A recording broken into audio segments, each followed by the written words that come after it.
and welcome to Anime Audio Commentary. Today I'll be commenting over episode 3 of Spy Family. If you'd like to watch along, then start watching now.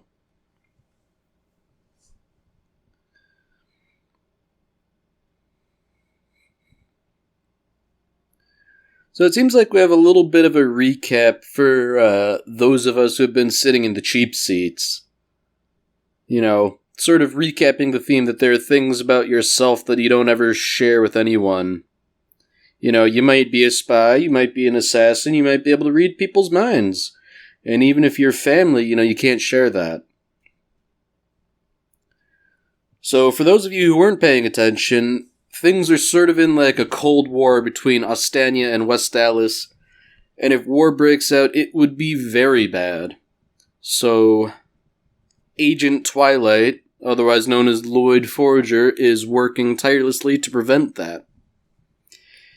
And to that effect, he has adopted a daughter and acquired a wife, and is working towards getting her in Eden Academy, where the political dissidents, for want of a better term, also have kids. The idea being if they can weasel their way into the social circle, they can thus prevent a war.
I gotta say, the opening theme is really growing on me.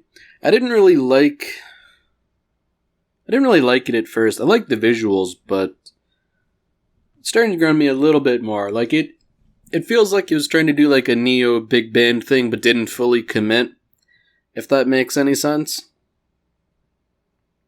Well, enough about that. On to more important things. Yor is moving in with Lloyd and Anya. And perhaps paradoxically, she seems to have packed very light. It's just kind of like a bit of background storytelling indicating that she really doesn't have very many possessions to her name, sort of further compounding on that whole relationship she has with her brother, implying that they were both sort of poor and how she did a lot of work to ensure that he could have a decent education, which seems to have paid off considering he's some important civil servant.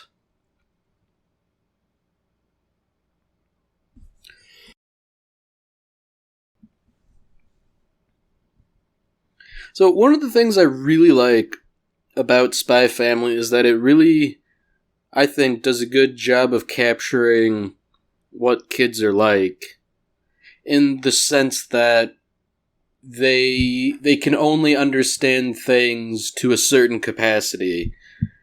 Like, what they don't understand, they sort of try and fill in the gaps. And they try to do things under the impression that they're being helpful, when in reality, maybe they aren't. I think it really adds a lot of charm how Anya, in her own way, acts towards the preservation of peace. even though more often than not she doesn't help too terribly much. You know, she takes it upon herself to give Yor the grand tour of everything.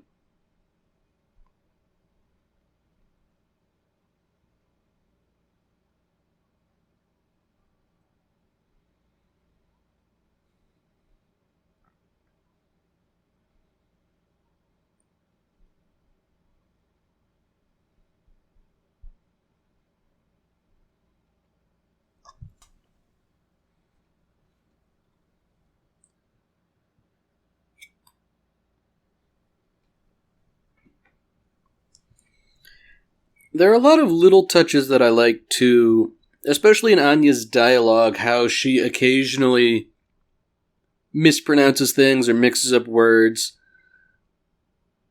Like, I think something that a lot of people don't appreciate is that talking is a very complex action that takes a lot of fine motor control, meaning you have to make very precise movements, specifically with your tongue and lips. And, you know, speaking properly it's difficult work, you know, kids don't just pick it up overnight. And, like, when you think about it, like, if you have to learn a second language, like, that can be difficult because you're comparing it to a language you already know and it may or may not be similar. You know, some languages sharing common roots, like a lot of languages being derived from Latin. But if you don't know language at all, learning it, I'd imagine, would be pretty darn tough. Like, imagine if you had been raised in a manner in which you were entirely devoid of language, and then after you were fully grown, you had to learn it. I'd imagine that would be insanely difficult, if not impossible. So, there's another interesting little thing there about how Yor swiftly unpacks everything. They're all like these little bits and pieces here that we see of Yor's utterly superhuman capabilities.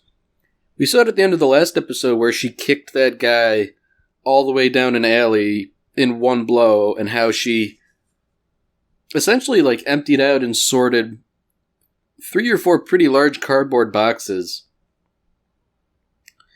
You know, she has some quite tremendous physical capabilities that I feel like she's trying to suppress but occasionally slip out here and there.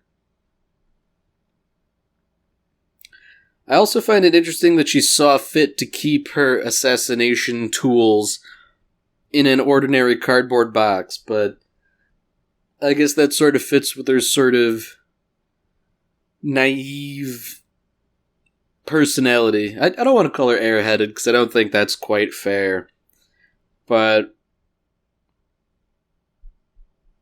I don't know. I think it's a charming part of her character, how innocent she is, despite being a contract killer.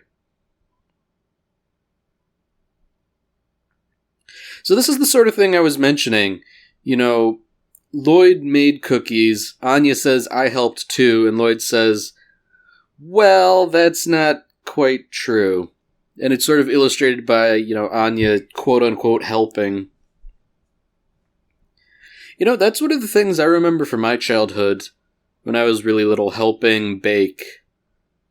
And in retrospect, that was probably just like a covert way of teaching me to do things, I guess. As weird as that seems, you know, like counting how many eggs you have to crack to put in the flour, how many cups of flour you need, stuff like that. I couldn't have been older than, like, a toddler. But I do recall it being a lot of fun. So, Lloyd is now preparing Anya and Yor for the inevitable interview at Eden Academy. So he knows what sort of questions will be asked, but as of right now, both Anya and Yor are sort of unprepared. And as a result, they're giving some pretty lame answers. So the prognosis is not good. If they want to get into Eden Academy past the interview, they're definitely not in a good position to do it as of yet.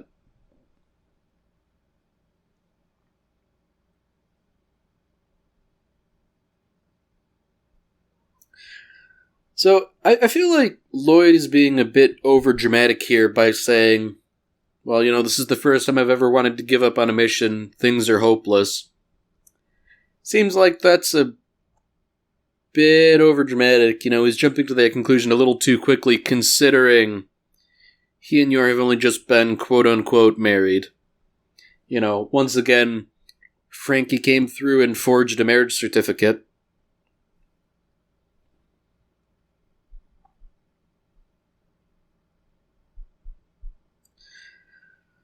So, as he is wont to do, Lloyd has sort of devised a plan to make everybody seem cultured.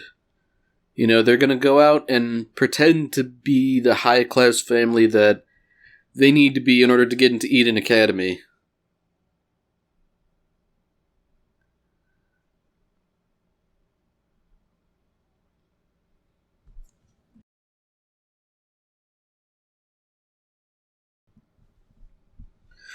So the first step is attending the opera. And I can say with a little bit of experience that I don't much care for opera. I saw one time and it was actually like a comedy. And it was quite funny. So that was pretty nice, but a lot of them I feel are, dramatic and not very exciting. So, as could be expected, neither Anya nor Yor really care for the opera. Lloyd merely tolerates it. So after the opera, now they go to the museum to appreciate the fine art.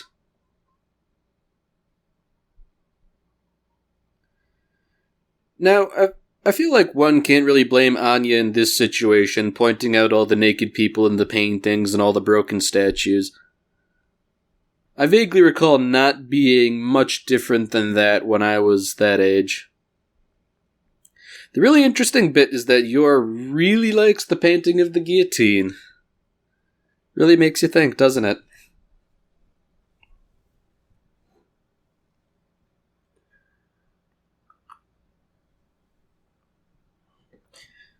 So now we have what I think is a little interesting scene right here. Anya's drawing on, the designated kids' space. This grand adventure of her dad being a spy and her mom being an assassin. She's drawn this picture, but she feels that if her parents see it, it would be bad because it means she knows. However, she's failing to consider that she's a kid and draws with the artistic ability of a kid. Because, when you're a kid, you draw these horrible scribbles, and to you, they're perfect representations of what you're trying to draw. But to an adult, they just look like scribbles. But you don't really bridge that gap mentally, I say this as somebody who has about the same amount of artistic talent in my mid-20s as I did when I was 5. The more things change, the more they stay the same.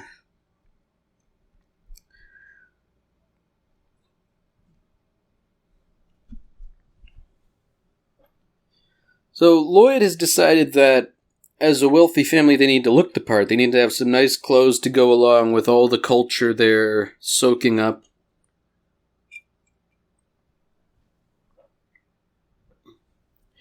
Yor kind of voices a bit of an opinion on fashion. She wants, a dress in black or red. And she sort of says, I don't really know much about fashion. Her internal reasoning is, black and red are easier to hide bloodstains, but Lloyd takes that as ooh, she has an eye for fashion, that's a good thing. It's one of those little, slight misunderstandings that will eventually compound bigger misunderstandings later. And I think it's made even funnier by the fact that Anya overheard her talking about hiding bloodstains.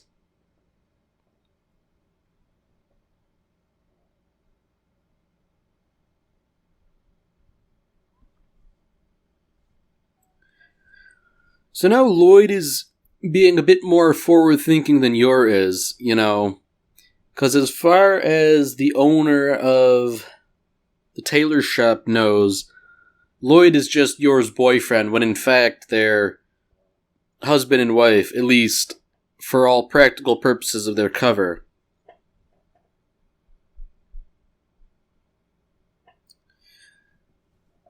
Now, this little scene is interesting here because, and this might just be a case of me not remembering, but I don't think this particular drawback was present in the manga, where Anya being around crowds of people is affected by all of their thoughts all at once. I was under the impression it was more like she could select whose thoughts she could listen to. But it seems like in the anime, being around crowds of people who are doing lots of thinking is no good. That's interesting. I don't think that was the case in the manga, or if it was only brought up once briefly. So, it seems like that would be a nice little plot point later on. A little bit of foreshadowing early on to hint at a larger event where, when surrounded by a lot of people, she suffers the same sort of fatigue, but I think that might just be the people doing the adaptation taking liberties with the source material. And, that's not necessarily a bad thing. Personally, I prefer faithful adaptations, but I don't mind if they, add like extra little bits here and there to spice things up a little bit. Personally, I'm of the mind that, like, little extra scenes of fan service, not necessarily like that kind of fan service, but just nice stuff that fans would like. In the case of Spy Family, interactions between Lloyd, Yor, and Anya. Like, more stuff like that would be nice.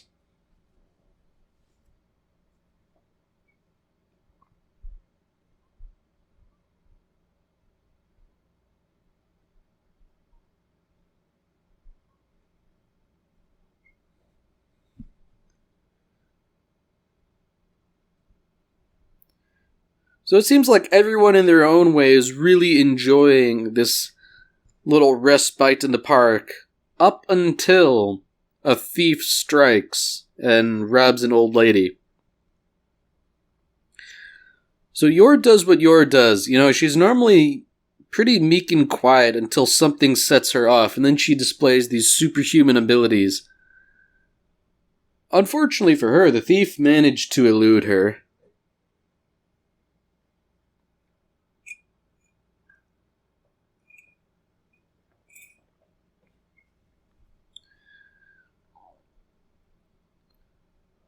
So I think it's a nice indication of their character that both Lloyd and Yor had the first instinct of trying to track down the thief.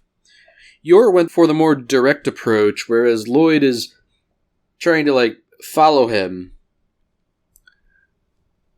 And interestingly enough, we have another little sequence where Anya suffers from listening to too many people, to the point where she even develops a little nosebleed.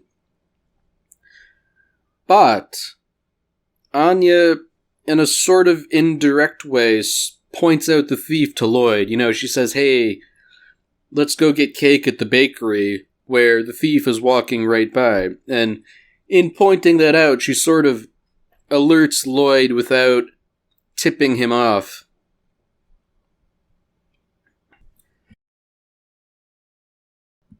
It really creates a nice dynamic for comedy, and it facilitates storytelling without relying on coincidence, Because, coincidentally, Lloyd could have noticed and, managed to stop the thief, and that would be somewhat plausible given his powers of observation.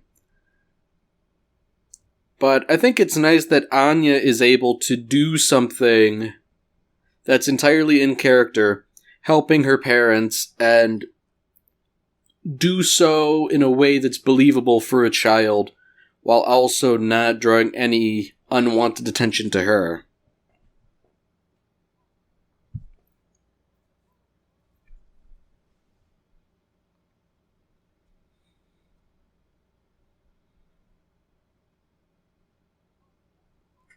So this little scene's nice because Lloyd had sort of accepted that as a spy, a lot of the good deeds he does will go unremarked and unnoticed by the general public whose interests he is serving. So being thanked by a little old lady is, it's a nice change of pace.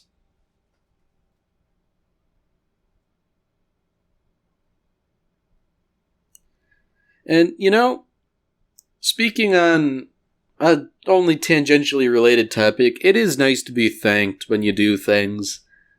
A lot of times just a heartfelt thank you is better than a reward. It makes it worth it, doing nice things. This isn't to indicate that I am secretly a spy or anything, but just when you do something nice and somebody sincerely thanks you, it makes it worth it.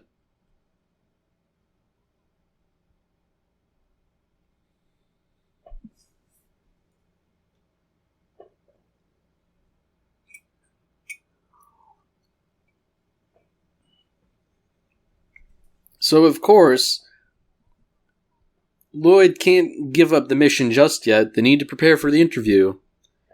And it seems like, fortunately, that this outing to the opera and the museum and everything gave everybody enough mental fodder to work with so they can answer the questions.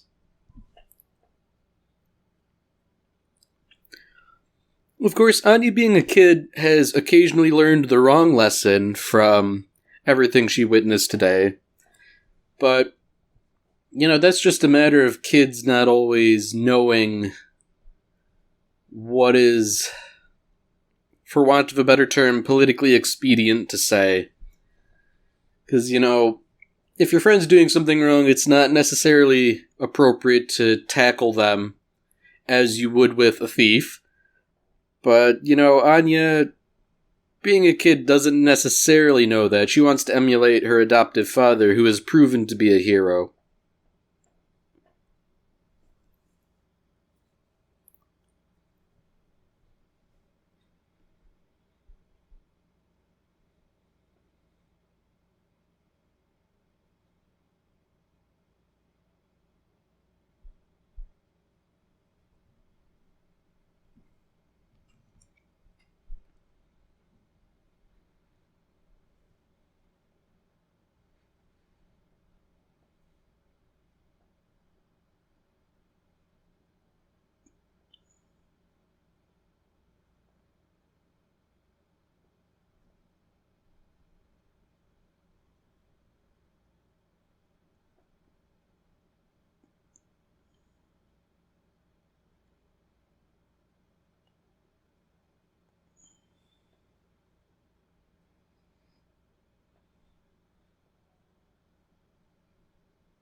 Alright, well that's it for this episode. If you've enjoyed it, then by all means, tune in for the next one. See you, Space Cowboy.